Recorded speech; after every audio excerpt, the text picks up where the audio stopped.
พูดถึงเรื่องความหักบางเที่ยเนี่ยบ่ได้โง่บ่ได้ซื่อบื้อรู้เบิด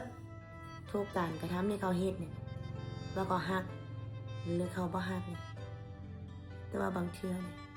การที่สิออกจากคนคนหนึ่งนี่มัน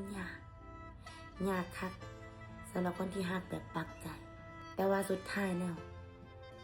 ถ้ามันเป็นจังซี่ต่อไปแม่นสิจากไว้หรือจากซ่า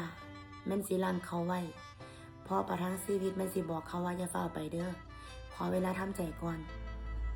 สุดท้ายท่านเขาบ่หักท่านเขาเบาแล้วคนที่เจ็บมันก็เป็นเฮาอยู่ดีว่าแม่นบอกสิลังไปเฮ็ดหยังเพราะว่าลังไปจังใดสุดท้ายก็ต้องเลิกสุดท้ายความเสียใจเฮาก็ได้รับคนเดียวเต็มๆคือเก่าเพราะว่าเฮาเป็นฝ่ายที่ฮักเขาหลายมาแต่แรกแล้วคนที่ฮักหลายแน่นอนแหละความเจ็บ